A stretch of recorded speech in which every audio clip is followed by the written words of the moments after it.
ONO Radio.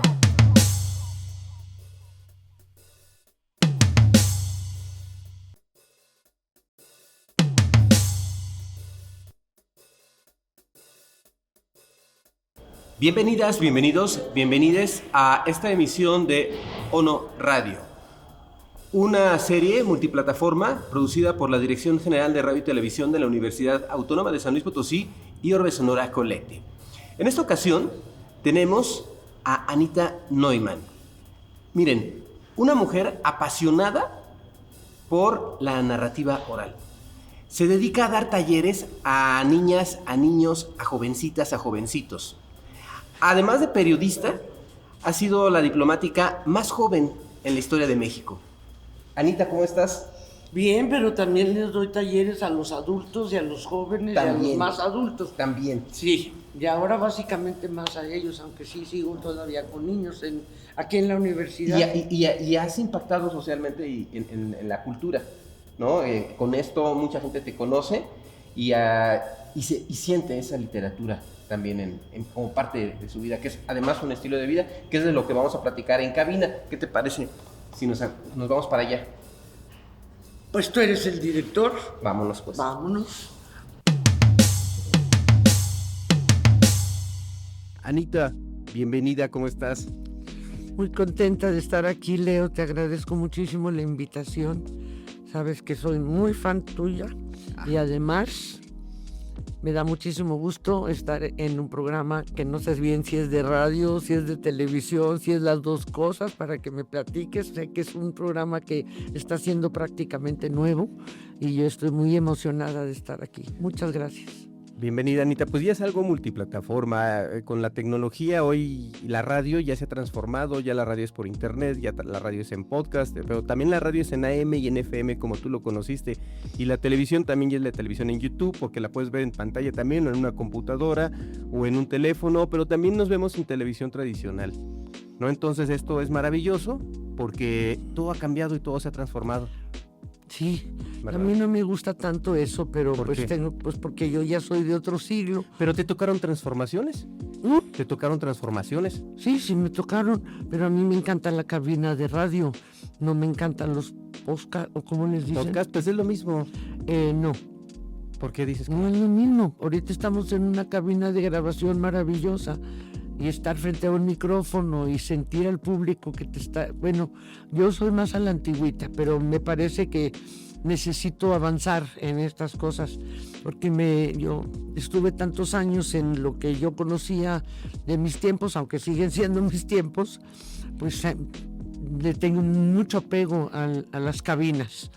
Pues yo recuerdo precisamente cuando llegué a la ciudad de San Luis Potosí y había una estación de radio que se llamaba FM Globo, y a la hora de la comida, cuando todo el mundo pone la radio, yo escuchaba una mujer con un acento como yucateco, así lo escuchaba yo, que contaba cuentos muy sanos, cuentos que me llevaban a utilizar mi imaginación como lo debe de hacer la radio, y era fan de ese espacio. Pasa el tiempo, entro yo a los medios, estudio, porque pues yo estaba todavía sin estudiar la carrera, estaba en la prepa, estudio la carrera, entro a trabajar a los medios, precisamente en el área de las coberturas culturales. Y esa voz de esa mujer que yo admiraba y que yo era fan, la conozco. Lo interesante es cómo la radio hace que te imagines, ¿no?, a las personas. Para ti la radio, ¿cómo la describirías? Lo más maravilloso que hay, porque es solamente la voz la que está logrando las imágenes en los escuchas. No tienes ningún obstáculo como en la televisión, que estás viendo entradas, salidas, distracción en relación a lo que tú estás diciendo. Y para mí la voz pues es mi instrumento. Yo me he dedicado a la palabra oral y escrita hace muchísimos años. Desde muy niña amo la palabra. Y con esa puedes llevar, si realmente sientes las cosas, porque no se trata de decir, ay, esta lee muy bien, sino de decir cómo le das las intenciones a lo que estás diciendo.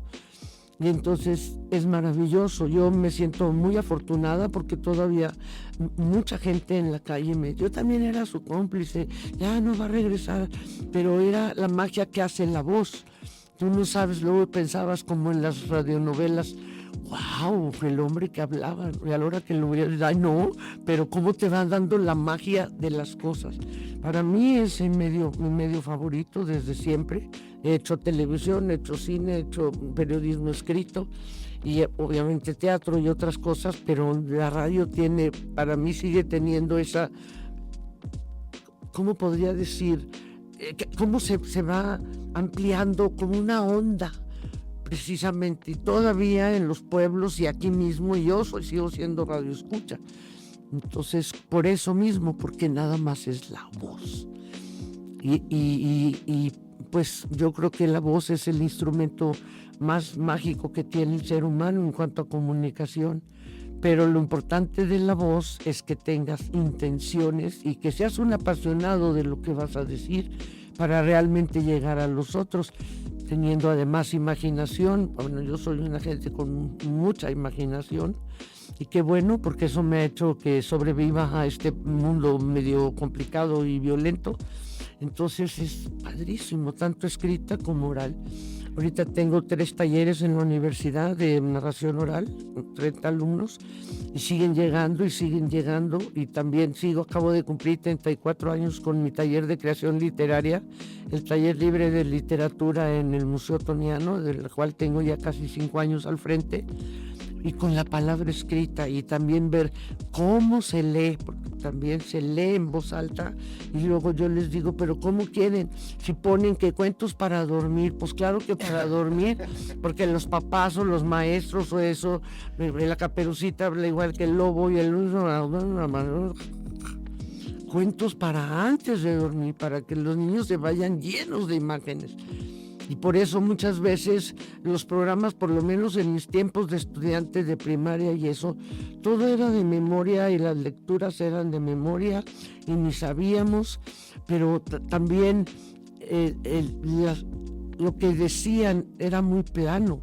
Entonces, yo aquí voy a decir algo que a lo mejor no debo, pero yo fui jefa de comunicación en varias dependencias y tenía que ir a los informes de los gobernadores, al Teatro de la Paz. Y era una cosa que pudimos hacer 23 escuelas en la zona universitaria que daban ahí. Y todos con lentes oscuros y los fotógrafos checándote a ver a qué horas dabas la cabeceada. Pero si tú dices, logramos construir 23 escuelas en la zona huasteca que van a poder dar albergue a tantos niños, obvio que te prende. Pero sí, y no quiero decir ni que gobernadores, porque eso fue ya hace mucho, pero todo era así, y los mismos sermones de la iglesia. Necesitas sentir lo que estás diciendo, y yo creo que eso fue lo que hizo que mi programa, tanto en Globo Estéreo como aquí en este lugar muy querido para mí de Radio Universidad, que estuve casi 20 años, tuviera tanto éxito, porque yo siento lo que estoy diciendo, siempre. Entonces un día me acuerdo, mi operador Enrique en Globo Estéreo me dice, oiga, ¿por qué estaba llorando? Le digo, pues que no, yo que la mató.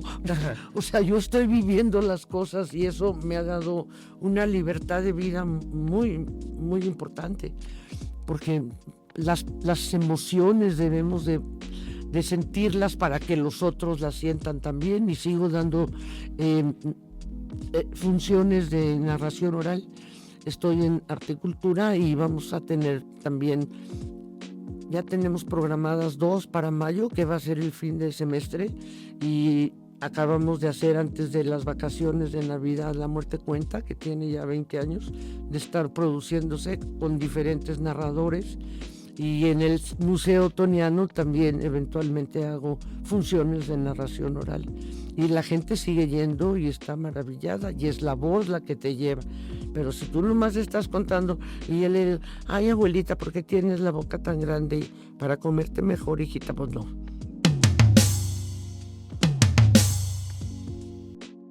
Anita, pues te has presentado fabulosamente, pero ¿cómo se origina esto? ¿Qué pasa cuando eras niña? ¿Cuáles fueron tus primeros recuerdos de la radio? ¿Qué se escuchaba en casa? Mira, tanto de la radio no. Primero tuve los recuerdos porque mi mamá nos contaba cuentos.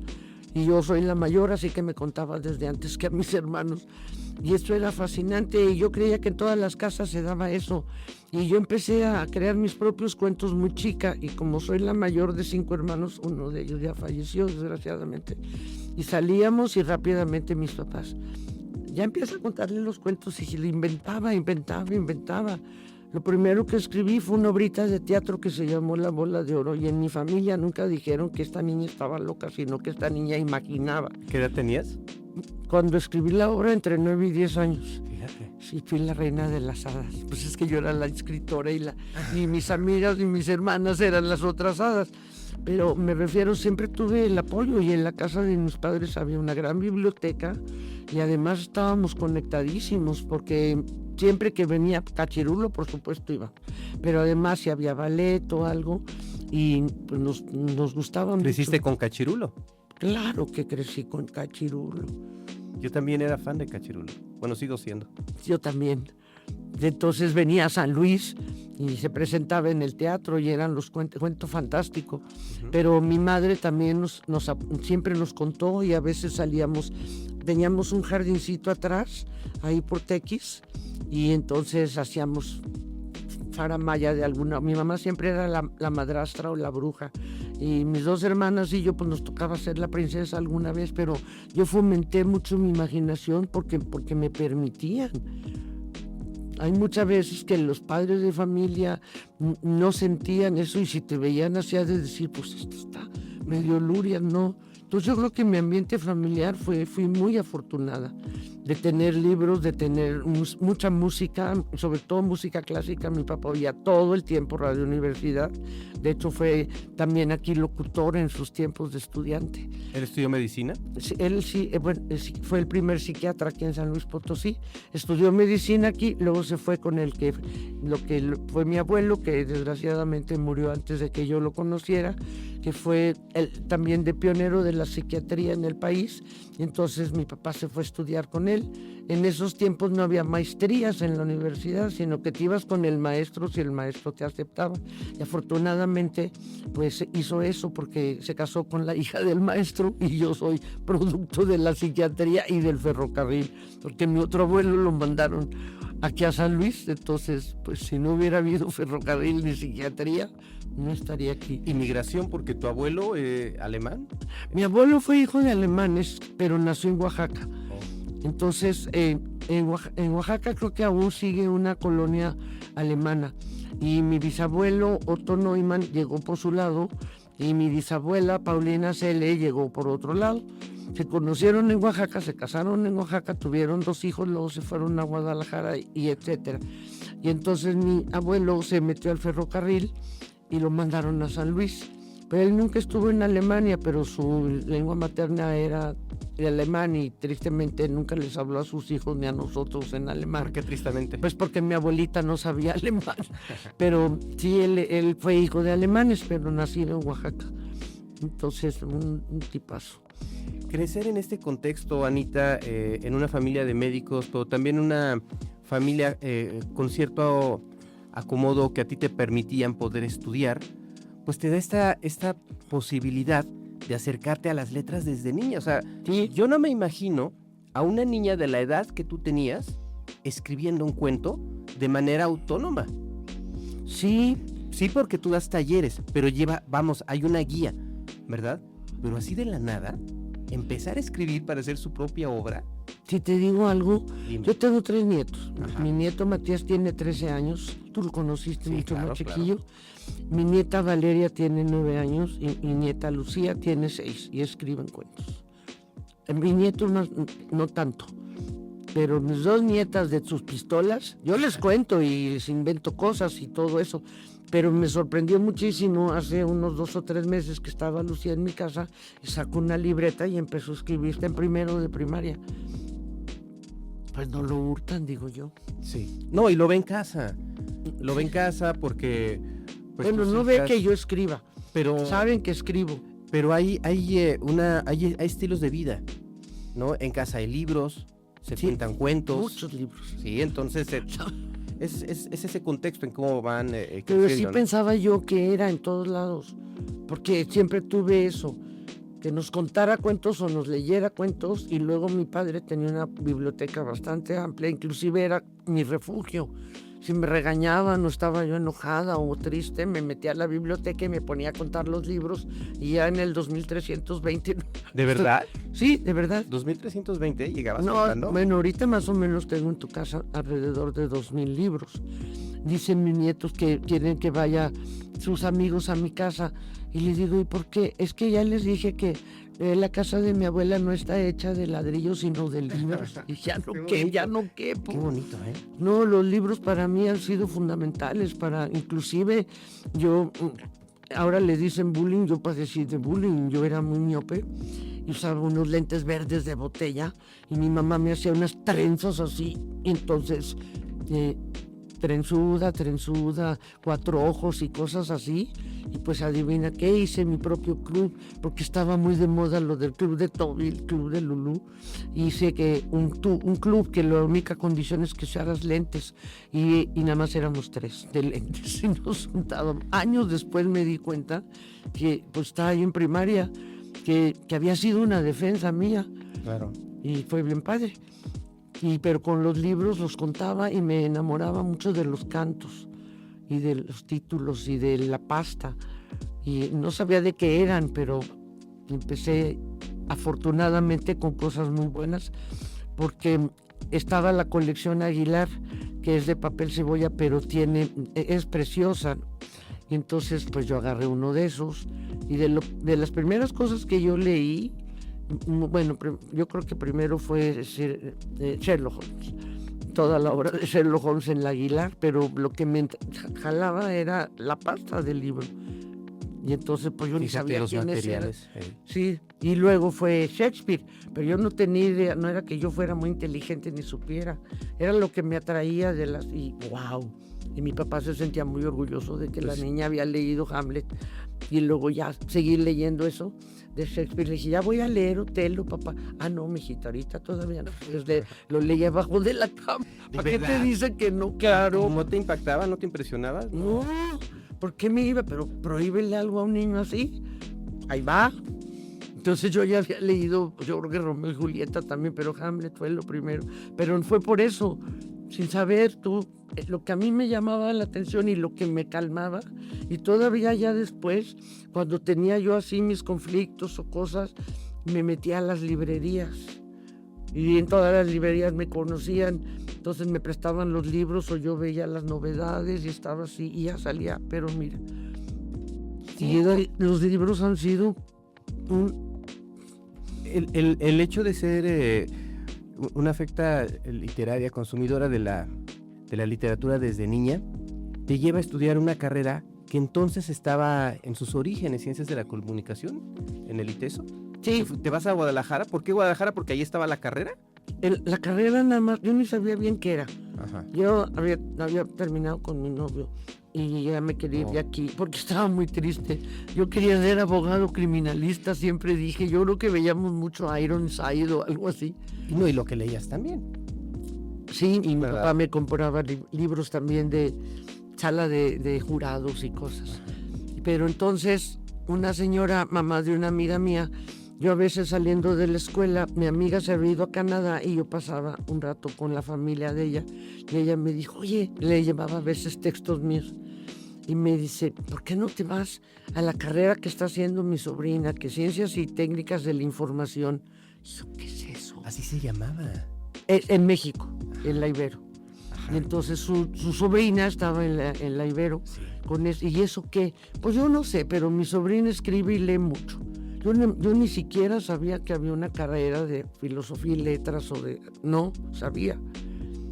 Si hubiera sabido, es así, yo hubiera sido una preferencia directa de lo que yo hacía, pero lo que me dijo es que escribía mucho y leía mucho, y yo no sé cómo convencí a mi papá, porque él sabía que yo quería ser abogado criminalista desde chica. Y entonces, averiguando, había nada más en Monterrey, en la Universidad de Monterrey, no en el TEC, en la Ibero y en el ITESO. Yo ni sabía del Ibero ni del ITESO, ni que eran jesuitas, ni que así. Pero pues convencí a mi papá y me dijo, Monterrey no, muy cerca de los gringos, de ahí. Yo iba a veces a Monterrey porque tenía amigos que estudiaban en el TEC. A las 10 de la noche estaba todo cerrado, no encontrabas dónde comprar cigarros. Y a México dije, tenga su churro con mi abuela y con la familia, no. Por eso, por default, me fui ahí y fui muy feliz. Aprendí muchísimo con ellos y era muy rústico, era el patito feo de los jesuitas. La Ibera ahora ya es un gran edificio y todo, pero aquí éramos como conejillos de indias. ¿En qué te cambió la carrera? ¿En algo? En todo. Pero bueno, yo me he dedicado más que los que estuvieron ahí y están cumpliendo. Yo no me recibí, me vine a San Luis por otros motivos, pero me he dedicado a esos, aparte de mis estadías en la diplomacia o en otras cosas. Pero no solamente por los medios, porque ahí sí de veras hacíamos análisis, llevábamos literatura, filosofía, historia del arte. Yo digo, ¿cómo es posible que no tengan literatura en las escuelas de ciencias de la comunicación? ¿Qué comunican? No, pues yo fascinada.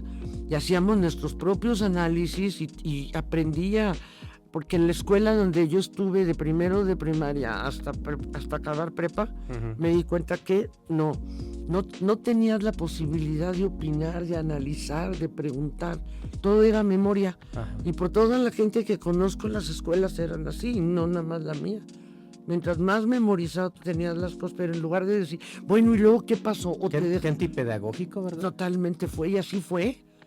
Y entonces, me acuerdo muy bien, yo debo haber ido en sexto de primaria o primero de secundaria, y un viernes nos dijeron, van a comprar un libro que se llama La Odisea, y lo leen para el viernes.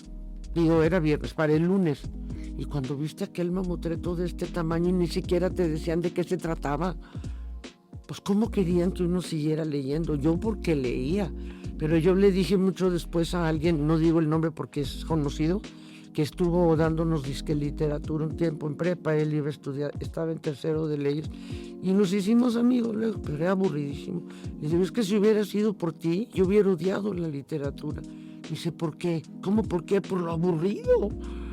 Cuando yo di clases en el TEC de Monterrey con literatura universal y historia universal, que me encantan, y la historia universal pues es la mejor literatura también, pero entonces tenía que dar en 4 meses, era desde la prehistoria hasta la guerra de las Malvinas, me la pasaba leyendo cómo hacerlo, pues así, con tan poco tiempo. Luego que se cambiaron ya pusieron otras materias, pero yo leyeron a Molière, yo les contaba las historias, se veía por acá y que si la guerra de los pasteles y que todo, y entonces es cuando empezaron, y todavía de repente me ven, pero es que uno tiene que hacer que el alumno se interese a través de tu propia pasión. Anita, cuando tú estudias esta carrera, regresas a San Luis, empiezas a dedicarte a trabajar en ello, y eres periodista. Bueno, tú eres una persona muy platicadora, que hace muchas relaciones, conoce muchas gentes, y el periodismo pues es una puerta abierta para todo ello, ¿no? Entre las situaciones que te tocan, ahorita nos platicas, te hacen un ofrecimiento. Sí, fíjate que yo me regresé por razones personales, estoy muy contenta ya y sigo viendo a mis compañeros y mis maestros fueron estupendísimos, no, de veras, pero con unos métodos nada que ver con estos que estoy diciendo de las otras, de la escuela que todo el mundo llevamos. Y pues crecí muchísimo, porque el otro yo lo sentía siempre muy acartonado, cuadrado, sin posibilidades, ¿no? Y yo no sé cómo, yo desde antes de irme, yo iba a todo lo cultural. Yo dejé de ir a los bailes a los 16, ya, saturé. Entonces me iba a todas las exposiciones, a todos los conciertos, a todo. Había un cineclub buenísimo en la Casa de la Cultura con el ingeniero Galarza, y eso es lo que a mí siempre me llamó, el arte particularmente, y fui muy, muy feliz así. Cuando regresé, yo conocí a Raúl Gamboa, pero de cómo le va, maestro, no, nunca, y de repente me mandó a hablar. Y entonces me fui la directora de difusión cultural, yo tenía 18 años. No estaba el edificio. Y entonces abrí otros 4, abrí un taller que le llamé Té Literario, donde hacíamos análisis, no era de creación literaria, sino que te ve gente como Salvador Gómez Argeman, como Rafael Puente, como Elisa Quijento, gente, y casi siempre he estado con gente mayor que yo. Y era siempre la chica del colegio y la chica de la universidad, la más chica, digo. Entonces abrí eso y luego yo sabía mucho de cine, realmente sabía. Aparte me tocó una época donde era Fellini, Visconti, Pasolini, Polanski, Berman, no, pues eran peliculones de culto. Y aparte llevábamos las clases y hacíamos cine. Entonces yo lo que hice fue abrir clases de cine en Bellas Artes. Y como yo era amiga de Valentín Trujillo y conocía a los Gascón, sí, porque vivían al lado de mis primas en México. Okay. Y entonces pues así lo había conocido y éramos amigos desde chicos. Y entonces cuando yo iba me llevaba a los estudios Churubusco, y en ese tiempo los estudios Churubusco habían cambiado o renovado todas sus cámaras y eso. No porque ya no sirvieran, sino porque pues se van actualizando. Y entonces yo tenía la posibilidad de haberles pedido que nos pasaran algo del material. Pero, y hubiera sido padrísimo para empezar producción cinematográfica, pero pues ahí hubo una situación que no me gustó y me salí tristemente, porque también abrí un cineclub, me ayudaba la Alianza Francesa y me prestaba su equipo y a Miguel, que era el que hacía, pero un cineclub de veras, de hablar del director, de la temática, y como mi papá me había regalado una enciclopedia del cine mundial, pues yo ahí podía ver quién era el autor, las cosas. Sí, realmente fue muy padre. Y ahí me quedaba hasta las 11 de la noche en el Bellas Artes. El hecho de estar en el área de comunicación social, pues obviamente te vinculé en la relación con los pero no era comunicación social. ¿Cómo se llamaba? Difusión cultural. Difusión cultural. Y ahora es un edificio acá. Y te vincula con los medios de comunicación. Pues me iba a todas las difusoras, digo, a todas, con don Benjamín Briones, con Elías Navarro, conseguía los spots gratuitos, y etcétera. ¿Y te hiciste periodista? ¿Y te hiciste periodista? ¿De ahí? No, me salí de Bellas Artes. Ajá. Por un asunto que no voy a mencionar y que sí me dolió, y como yo quiero muchísimo, la sigo queriendo muchísimo, a Lila López, a Ravi, que fuimos siempre, y mis amigos ahí en Bellas Artes, pues ya se murieron la mayoría, pero eran los pintores y así. Fue muy, muy padrísimo para mí estar. Uh-huh. Y entonces una amiga mía, Lucero Carrillo, que estaba en la sección de sociales del Heraldo, nada más eran el Heraldo y el Sol, no existía el Canal 13, era muy precario, y lo que sí eran principalmente las estaciones de don Benjamín Briones, uh-huh, y las 2 estaciones de Elías Navarro, que él fue el que abrió la primera FM. Entonces, y después fue mi compadre, hace mucho. Y ahí lo que ocurrió es que pues tenía entrada en todos lados y me ayudaban para hacer eso. Y Lucero Carrillo todas las mujeres estaban en la sección de sociales. Y mi amiga Lucero, yo le invité a que fuera como una especie de subdirectora ahí. Entonces, para que publicara en el periódico todos los eventos. Yo hice muchos eventos ahí. Luego el Hotel de Gante, que era de los papás de mis amigas, nos hacían el 40% de descuento para los invitados que traía Bellas Artes. O sea que yo les facilité y estaba feliz, andaba para un lado y para otro con eso. Conseguía también algunos pósters con la Coca, para allá, para acá, para acá. O sea, relaciones públicas. Y pues ni modo, tuve que salirme por moto propio, pero sin comentarios de lo que había pasado, sin querer tener ahí algo. Y Lucero quería ir a México, pero no se podía ir porque no tenía una suplente para el periódico El Heraldo. Ándale, por favor. Y a mí lo de socialitos nunca me ha entusiasmado. Dije, no, claro que no. Sí, por favor, mira que son 2 semanas, pues ya voy. Y don Wilber Patronu, que por cierto murió hace poquito, era el jefe de redacción, y el señor José de los Ríos era el jefe de redacción, o al revés. Y don Ramiro de la Colina, que fue un personajazo en mi vida, era director gerente del Heraldo. Y pues eso de la gentil quinceañera y de manteles largos, me mandaron a hablar y me dicen, ¿no quisiera usted ser mejor reportera de locales? y todos eran unos señorones en la mesa de redacción de locales. Era difícil porque de repente es este ambiente de repente es muy hostil. Sí, fue hostil al principio. En primer lugar, yo estaba muy joven Y era una mujer. Y una de las mujeres más bonitas de San Luis Potosí históricamente. Ah, caray, ¿dónde está? De verdad. No, en serio, porque estaba, fíjate, don Federico Monjarás, estaba don Miguel Mora, que todavía lo tenemos, ha estado muy malito, estaba, por ejemplo, Sergio, ahorita, y que eran ya gente mayor y con muchísima trayectoria. Entonces me vieron a mí como, ¿y esta qué? Y ya, pues yo sí, me tocaron fuentes todas las de educación en el estado, tenía, por ejemplo, la asociación y el colegio de abogados, que también fue muy fructífero, y tenía los de historiadores y así, pero sí eran muchas fuentes, no era como ahora que te dan boletines y ahí nos vemos. Y eso fue muy padre, porque yo era la única mujer periodista de locales, y en El Sol estaban María Luisa sí, y María Elena Becerra, pero en sociales y creo que María Luisa mucho en la cuestión religiosa, con el obispado y eso. María Luisa Olivo. Ajá, María Luisa Olivo. Entonces no había mujeres reporteras en locales, más que yo, y pues me veían medio así los señorones. Sí. Y se venían aquí donde ahora es la Posada del Virrey, se llamaba Luisiana. Y ya, pues ya veníamos a mediodía, a las 2, 3 de la tarde con nuestras notas y yo pasaba enfrente y ellos iban a tomar una cerveza ahí o algo y pues yo les decía adiós. Hasta que un día salió don Sergio, y se salió de ahí y me dijo, ¿no se quiere venir a tomar un cafecito? Y ya fui del gremio con ellos, sí. Pero además tú muy limpia y respetable, ¿no? Porque, híjole, eso se presta a que te estén molestando, a que te estén acusando, no, pero nunca me molestaron. tú, por tu forma de ser y por el lugar que te das, lograste obtener ese espacio de respeto.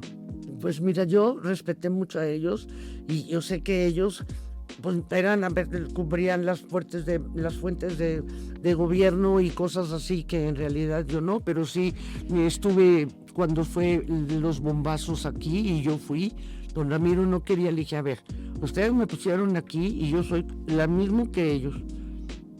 Y luego la huelga de la universidad. Cuando Julio y José Luis Sandoval y todos, pues era mi mera fuente. Y cuando llegué sí me dio mucho miedo porque me hablaron al periódico de la Escuela de Economía, que fue la primera, para decir que se habían puesto en huelga. Entonces, pues ahí van a Neumann. Me prestaron la camioneta del Heraldo, que era una camioneta tartana. ¿Tú cubriste esa nota entonces? Todo. Julio Hernández dice que él no estaba involucrado en esa... Ah, claro que estaba. Él dice que no, y lo niega. Una vez en Twitter le pregunté y me dice, señor, no sé de qué me está hablando. Te lo juro. Pues yo fui testigo. Y hay fotografías. No, pero además es cierto, porque yo cuando me regresé de Guadalajara entré a Leyes. Me salí, resultó que no, dije esto yo no puedo y me dediqué ya toda la comunicación y muy padre, y aparte fui muy afortunada porque tanto lo de Bellas Artes como lo del periódico me hablaron. Luego ya me fui a la diplomacia y también fue muy padre, fui muy afortunada en que eso primero hubiera ocurrido, de que ellos me llamaran y luego que yo pues escribiera una carta por ahí a la presidencia diciendo que quería ser agregado cultural. Y sí, pues nada, pierdo y que pega. De todas maneras estuvo, pues aviéntate, ¿no? Pues yo siempre he sido audaz y todo. ¿A los qué años? ¿Qué edad tenías? Tenía, cuando la carta 19, y pasó como un año en que me mandaron cosas y que mandara el esto y y luego ya me fui. A San Antonio. Me mandaron a San Antonio como vicecónsul. No, yo nunca pensé pisar ni el puente con los gringos. Tengo amigos queridos, pero nunca, ni desde chica, sí fui muy anti-yanqui. Del gobierno, de las posturas, y sigo siéndolo. Y creo que ahora también. Ahora más, ¿no? Ahora todo el mundo. Oye, pero, bueno, esta es un... Pero yo me quería ir a África, y me fui a África. Pero, ¿sabes qué me la... O sea, yo usé la diplomacia para irme a África. Pero platica cómo le diste vuelta al globo para decidir a dónde te querés ir, o al mapa. Ah, sí, cuando por fin me llegó que me habían aceptado, me llegó un correograma de Fausto Zapata, era el secretario de la presidencia.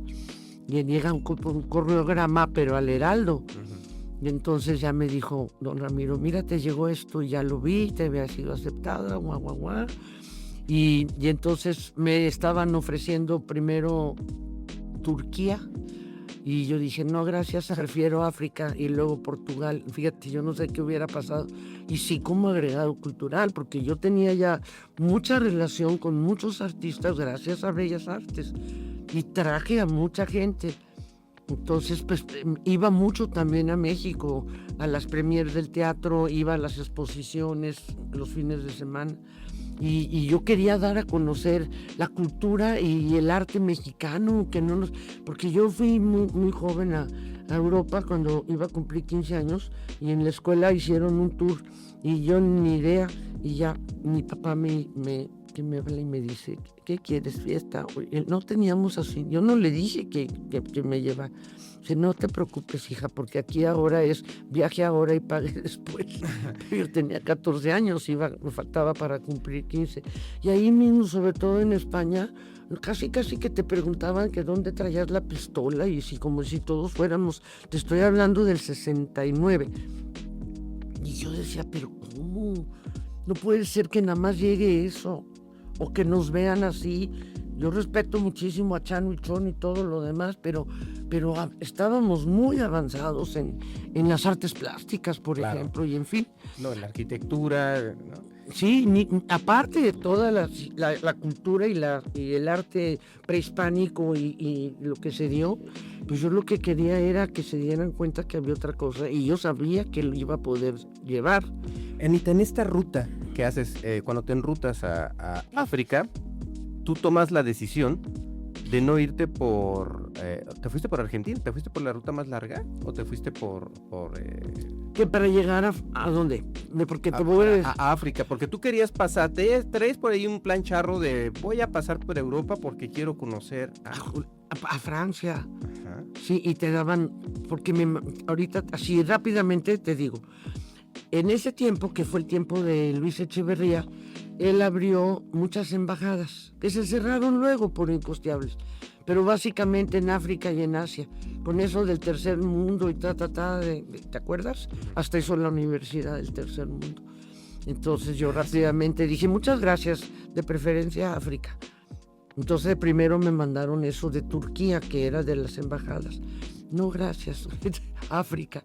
Pero para mí África, no sé por qué desde niña tuve la obsesión de ir a África. ¿Por la negrito? Y yo creo que yo soy muy amante de la libertad. Y también, hombre, cuando ya estuve allá, yo cometí todos los errores de protocolo. Yo estaba ahí, ¡viva poder negro! Y yo era diplomática. ¿Y te involucrabas en manifestaciones? No, es que yo creo que eso me movió, pero yo no puedo decir tampoco por qué. Mis papás nunca me supieron decir.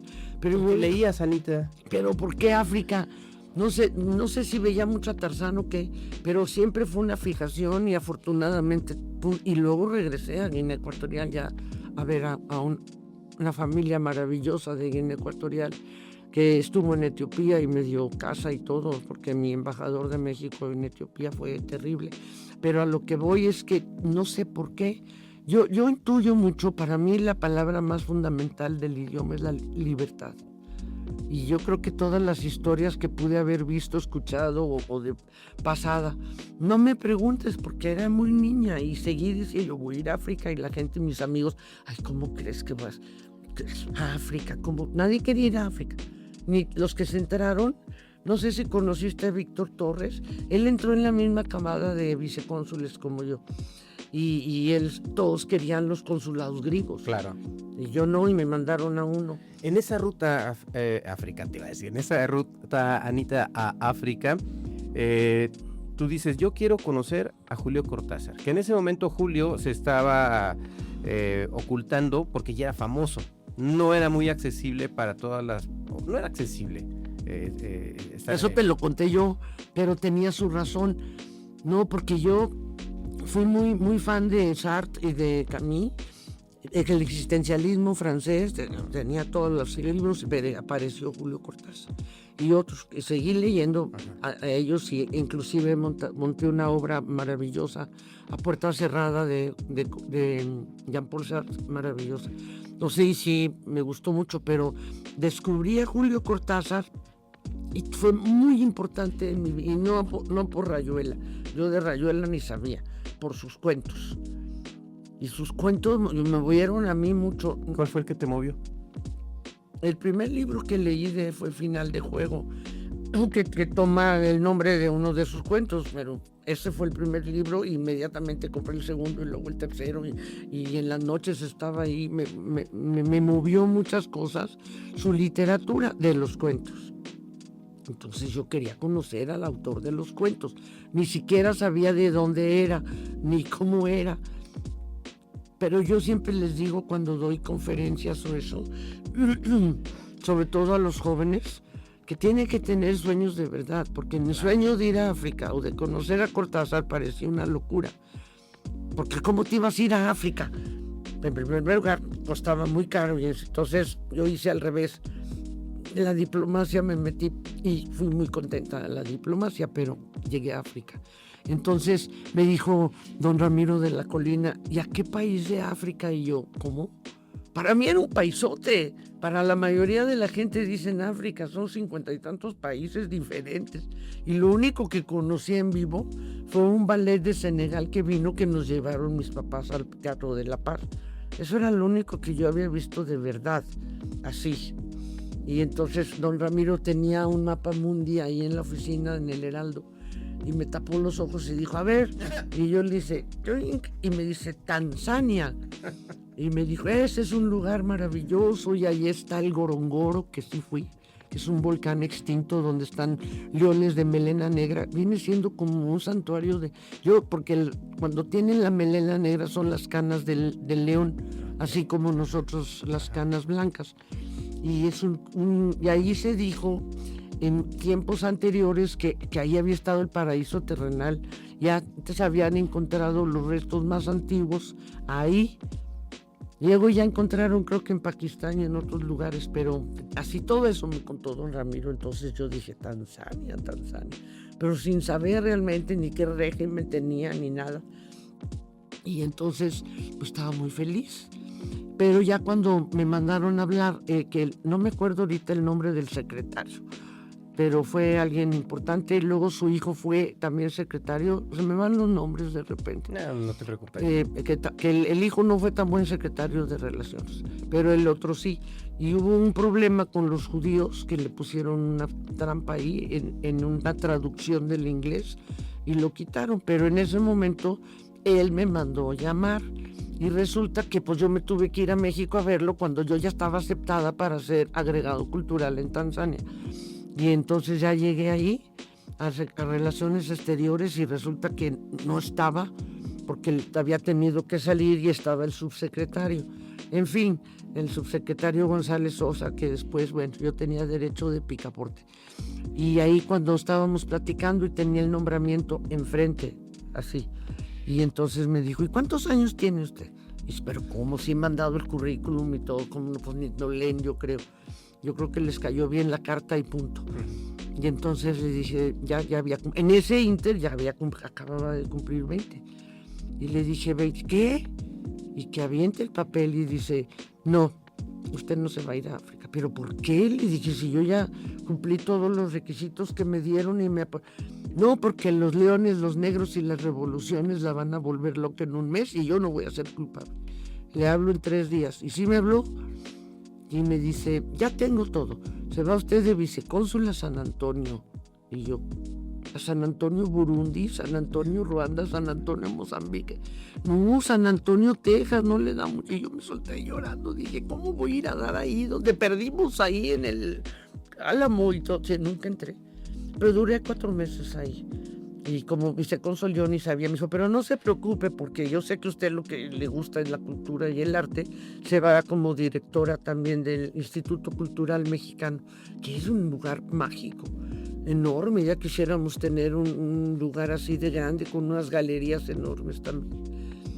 Y entonces yo estaba ahí de vicecónsul, que firmaba los pasaportes, y luego iba con el cónsul honorario, que era don Efraín Domínguez, ya era cónsul honorario, y él era mucho de los que veía a los migrantes. Pero realmente sí no se portaron. El cónsul general vio un peligro conmigo. Sí estuve protegida porque era muy joven. Ajá. Y como era muy entusiasta, sigo siéndolo afortunadamente, pues sí, yo podía hablarle al subsecretario y decirle cómo me estaba yendo, y pues qué es lo que quiere. Írenme a África, y que me fui a Etiopía. Acababa de pasar que habían destronado al emperador Haile Selassie, y que había sido realmente cabeza de movimientos de la Organización de la Unidad Africana y cosas, pero además, pues mucho motivo fue que pues la gente en el Ogadén, en el desierto, pues moría de hambre.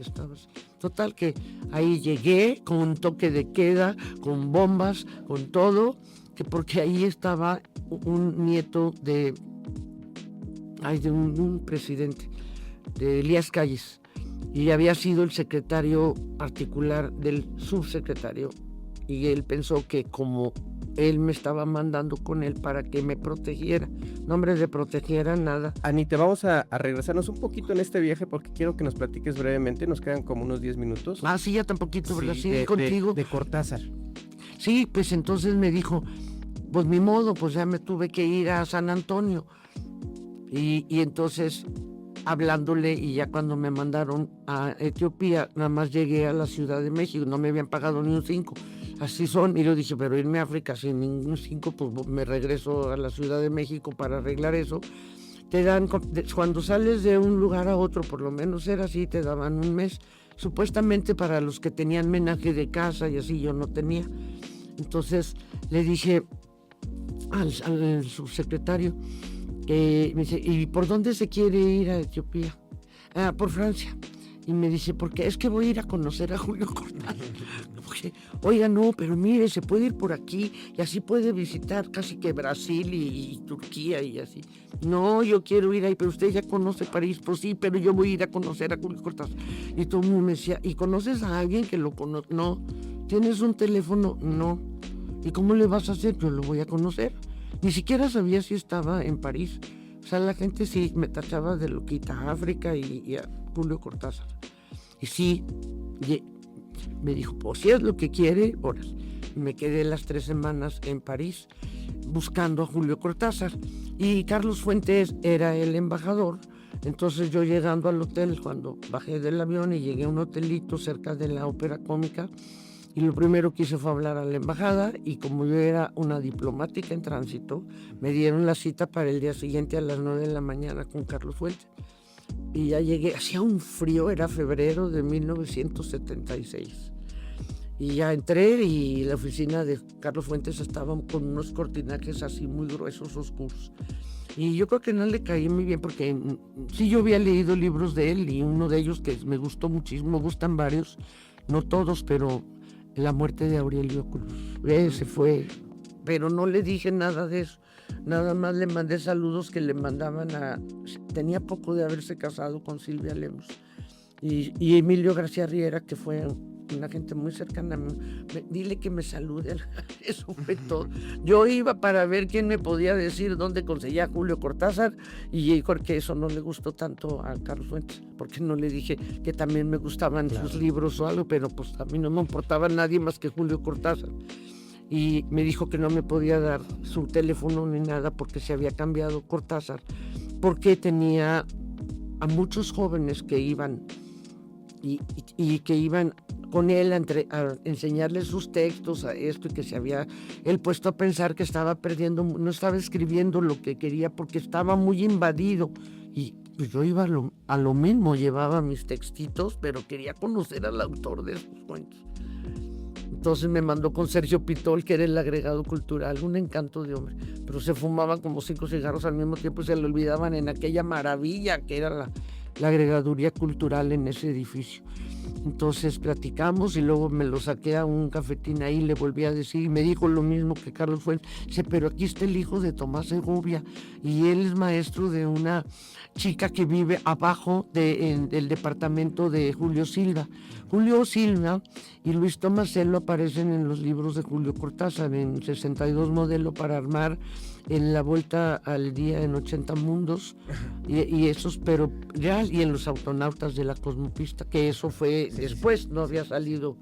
Y ya también me enteré que acababa de salir un libro publicado que se llamaba Silvalandia, que tardé años en conseguir, editado por Gallimard, y era Julio Silva, que yo sabía que existían por los libros de los cuentos, que en otros, si los has leído, son no necesariamente cuentos, esos, los 2 tomos de 62 modelo para armar, pero yo ni me acordaba de qué país eran ni cosas así.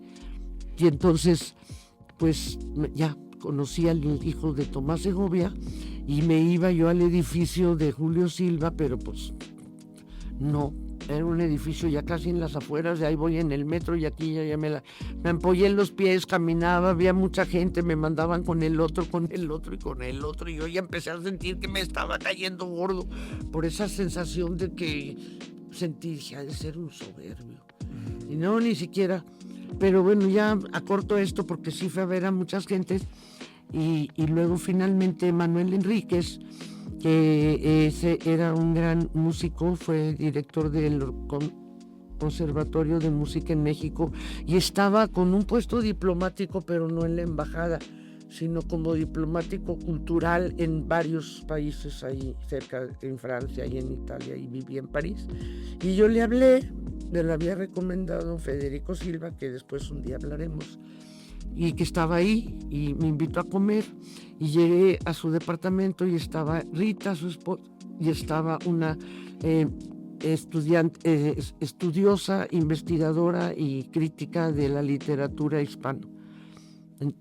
Se llamaba, ahorita se me fue el nombre porque siempre me acuerdo, gracias a ella. Y entonces platicando con ellos de que yo con Julio Cortázar y que y que iba a los lugares donde debería de estar y nunca lo encontraba, y luego me quedé. Está en este café y ahí vas, ¿no? Porque al café de la PES, y me encontraba un señor que yo decía, ese lo conozco. Era el que hacía Televisa Europa, no recuerdo el apellido, sobrino de uno que siempre salía de malo, de ojos azules, de origen aquí, ahorita se me van los nombres. Y entonces yo decía, qué raro. Pues en fin, que me dice, hoy Bárbara Thompson se llamaba la crítica de literatura, especialista en eso, ya hablaba muy bien español, y entonces me dice, oye, es que yo conozco a Luis Tomasello, vive en mi edificio y tengo su teléfono, pero nomás no le digas que yo se lo di porque estamos enojados. Y yo rápidamente ahí marqué el teléfono de Cortázar y me contesta Luis Tomasello. Y entonces ya le dije, porque con todo le dejaba recado y el número del teléfono del hotel y así, y nadie me quería dar. Que se echaban la pelota para no ser ellos, pero sí veían en mí una ansiedad ahí. Ajá. Y entonces Luis Tomasello le expliqué que ella era una mexicana, que estaba aquí porque venía a hablar, necesitaba hablar con Julio Cortázar. ¿Y cómo? ¿Y qué es lo que...? Es un asunto de vida o muerte. Y me dijo, le creo. Y me dio el teléfono. Y que le hablo. Y que me contesta un ballet francés muy sangrón, que no estaba en París. Y yo, ¿cómo? Dije, no, hombre, es muy sangroncito. Pues ya, colgué y empecé a sentir así. Y luego fui tan bárbara que me fui a la embajada de Colombia, ni siquiera me acordaba, o no estuve consciente de dónde. No me importaba cómo fuera el señor, me importaba el escritor. Y entonces llegué y con el agregado cultural de Colombia le dije, oiga, es que yo vengo porque quiero conocer al más importante escritor de su país. Gabriel García Márquez. No, y sí me gusta mucho. Dije, no. ¿Cómo que no? Pues él es. Le digo, no, Julio Cortázar. Qué bueno que vino aquí, me dijo, se ve a la embajada de Argentina, que tenían totalmente todo en contra. Y pues así fue. Y yo estuve dejando recaditos abajo de la puerta de Julio Silva, y así.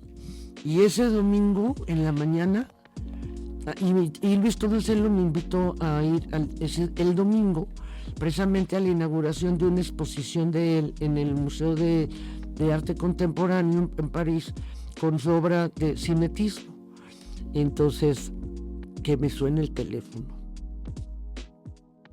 ¿Y quién crees que era? Julio Cortázar. ¿Y cómo te sentiste? Toda la gente le dijo que había una mexicanita ahí que de vida o muerte, o que las cosas... ¿Qué sentiste en tu cuerpo en ese No, momento? no, pues me caí casi de la cama. Pues era un hotelito, de esos hotelitos así. Y sonó el teléfono y entonces ya me dijo que era Julio Cortázar, que le había dicho a la gente que yo tenía interés importante de conocerlo, que no estaba en París, pero había llegado la noche anterior, que cuando quería verme.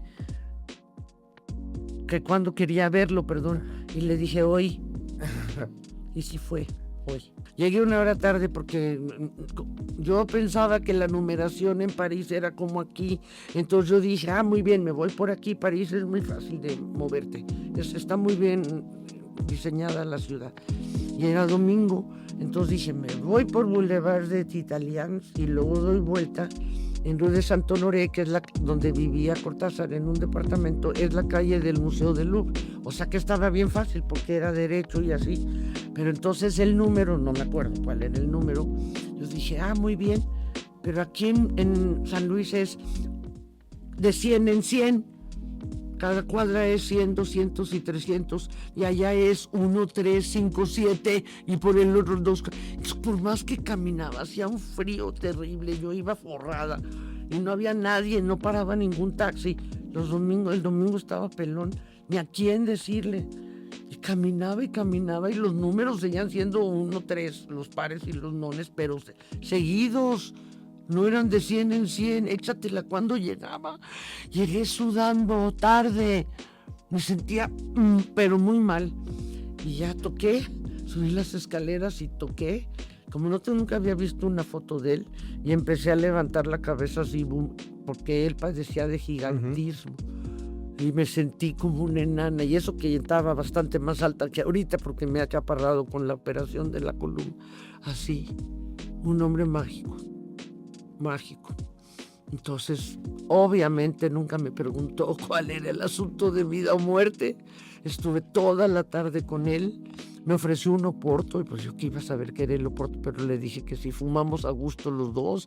Él se sirvió un scotch. Tenía muchos discos, tenía más discos ahí en ese lugar. Y platicamos mucho platicamos, padrísimo. Y me confesó que no le gustaban las gallinas. Y un día te cuento todo lo que todavía me acuerdo. Pero imagínate llegar tarde después de todo. Pero pues es que nunca pregunté si las calles iban de 100 en 100 o de qué. Anita, te quiero mucho. Yo también te quiero. Y los felicito a todos por esto que están haciendo. Luego me avisas bien para promoverte de que los vean y qué bueno estar aquí. Pues muchas gracias, Anita. Y gracias también a quienes nos han escuchado y quienes nos han visto. Las personas que conectaron por medio de la multiplataforma de radio y televisión de la Universidad Autónoma de San Luis Potosí, y por supuesto a la red de radiodifusoras y televisoras educativas y culturales de México. Muchas gracias. Y que viva la radio, la televisión y tus cosas de inteligencia artificial en las que no estoy metida. He dicho.